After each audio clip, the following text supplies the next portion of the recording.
नमस्कार दोस्तों, आज हम फिर हाजिर हैं एक नई कहानी के साथ। और हमारी आज की कहानी है मुंशी प्रेमचंद की लिखी हुई बोहनी। उस दिन जब मेरे मकान के सामने सड़क की दूसरी तरफ एक पान की दुकान खुली तो मैं बाग बाग हो उठा। इधर एक फरलांग तक पान की कोई दुकान न थी और मुझे सड़क के मोड़ तक कई चक्कर करने पड़ते थे। कभी वहां कई मिनट तक दुकान के सामने खड़ा रहना पड़ता था। चौराहा और ग्राहकों की हरदम भीड़ रहती थी। यह इंतजार मुझको बहुत बुरा लगता था। पान की लत मुझे कब पड़ी और कैसे पड़ी यह तो अब याद नहीं आता, लेकिन अगर कोई बना कर गिलौरियां देता जाए तो मैं शायद कभी इनकार ना करूं। आमदनी का बड़ा हिस्सा नहीं तो छोटा हिस्सा जरूर पान की भेंट चढ़ जाता है। कई बार इरादा किया कि पानदान खरीद लूं, लेकिन पानदान खरीदना कोई खला जी का घर थोड़ी है। मेरे लिए तो हाथी खरीदने से किसी तरह कम नहीं है।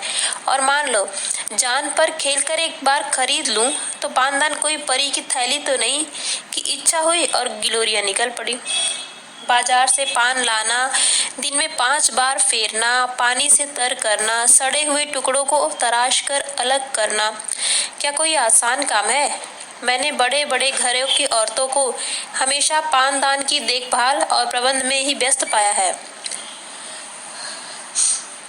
इतना सरदर्द उठाने की क्षमता होती तो आज मैं भी आदमी होता। और अगर किसी तरह यह मुश्किल भी हल हो जाए तो सुपारी कौन काटे? यहाँ तो सरौते की सूरत देखते ही कपकपी छूटने लगती है। जब कभी ऐसी ही कोई जरूरत आ पड़ी जिसे टाला नहीं जा सकता तो सिलबट्टे से तोड़ लिया करता हूँ, लेकिन सरौते से काम लूं यह गैर मुमकिन। मुझे तो किसी को सुपारी काटते देखकर उतना ही आश्चर्य होता है जितना किसी को तलवार की धार पर नाचते देखकर। और मान लो यह मामला भी किसी तरह हल हो जाए तो आखिरी मंजिल कौन फतह करे? कत्था और चूना बराबर लगाना क्या कोई आसान काम है? कम से कम मुझे तो इसका ढंग नहीं आता। जब इस मामले में वे लोग रोज गलतियां करते हैं तो इस कला में दक्ष हैं, तो मैं भला किस खेत की मूली हूँ? तमोली ने अगर चूना ज्यादा कर दिया तो कत्था और ले लिया, उस पर उसे एक डांट भी बताई। आंसू छूट गए। मुसीबत का सामना तो उस वक्त होता है जब किसी दोस्त के घर जाएं, पान अंदर से आई तो इसके सिवाय कि जानबूझकर मक्खी निगले, समझबूझकर जहर का घूंट गले से नीचे उतारे, और चारा ही क्या है, शिकायत नहीं कर सकते। सभ्यता बाधक होती है। कभी कभी पान मुंह में डालते ही ऐसा मालूम होता है कि जीभ पर कोई चिंगारी पड़ गई।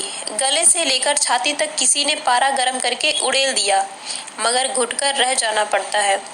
अंदाजे में इस हद तक गलती हो जाए यह तो समझ में आने वाली बात नहीं। मैं लाख अनाड़ी हूँ, लेकिन कभी इतना ज्यादा चूना नहीं डालता। हाँ, 2-4 छाले पड़ जाते हैं तो मैं समझता हूँ यही अंतःपुर के कोप की अभिव्यक्ति है। आखिर वह आपकी जातियों का प्रोटेस्ट क्यों करे? खामोश बायकॉट में आप राजी नहीं होते। दूसरा कोई हथियार उनके हाथ में है नहीं। भावों की कमान और बरौनियों का नेजा, मुस्कुराहट का तीर उस वक्त बिल्कुल कोई असर नहीं करते जब आप आंखें लाल किए आस्तीने समेटे इसलिए आसमान पर सर उठा लेते हैं कि नाश्ता और पहले क्यों नहीं तैयार हुआ। तब सालन में नमक और पान में चूना ज्यादा कर देने के सिवाय बदला लेने का उनके हाथ में और क्या साधन रह जाता है। खैर, 3-4 दिन के बाद एक दिन मैं सुबह के वक्त तंबोलिन की दुकान पर गया तो उसने मेरी फरमाइश पूरी करने में ज्यादा मुस्तैदी न दिखलाई। 1 मिनट तक तो पान फेरती रही, फिर अंदर चली गई और कोई मसाला लिए हुए निकली। मैं दिल में खुश हुआ कि आज बड़े विधि पूर्वक गिलौरियां बना रही है, मगर अब भी वह सड़क की ओर प्रतीक्षा की आंखों से ताक रही थी कि जैसे दुकान के सामने कोई ग्राहक ही नहीं, और ग्राहक भी कैसा, जो उसका पड़ोसी है और दिन में 20 ही बार आता है। तब तो मैंने जरा झुंझलाकर कहा, मैं कितनी देर से खड़ा हूँ, कुछ इसकी भी खबर है? तंबोलिन ने क्षमा याचना के स्वर में कहा, हाँ बाबूजी, आपको देर तो बहुत हुई, लेकिन 1 मिनट और ठहर जाइए, बुरा ना मानिएगा। बाबू, आपके हाथ की बोहनी अच्छी नहीं है। कल आपकी बोहनी हुई थी, दिन में कुल 6 आने की बिक्री हुई। परसों भी आप ही की बोहनी थी, 8 आने के पैसे दुकान में आए थे। इसके पहले 2 दिन पहले पंडित जी की बोहनी हुई थी, दोपहर तक 2.5 रुपए आ गए थे। कभी किसी का हाथ अच्छा नहीं होता बाबूजी। मुझे गोली सी लगी। मुझे अपने भाग्यशाली होने का कोई दवा नहीं है। मुझसे ज्यादा अभागे दुनिया में नहीं होंगे। इस साम्राज्य का अगर मैं बादशाह नहीं तो कोई ऊंचा मनसबदार जरूर हूँ, लेकिन यह मैं कभी गवारा नहीं कर सकता कि नहुसत का दाग बर्दाश्त कर लूं। कोई मुझसे बोहनी न कराए, लोग सुबह को मेरा मुंह देखना अपशकुन समझे, ये तो घोर कलंक की बात है। मैंने पान तो ले लिया, लेकिन दिल में पक्का इरादा कर लिया कि इस नहुसत के दाग को मिटाकर ही छोड़ूंगा। अभी अपने कमरे में आकर बैठा ही था कि मेरे एक दोस्त आ गए। बाजार साग सब्जी लेने जा रहे थे। मैंने उनसे अपनी तंबोलिन की खूब तारीफ की।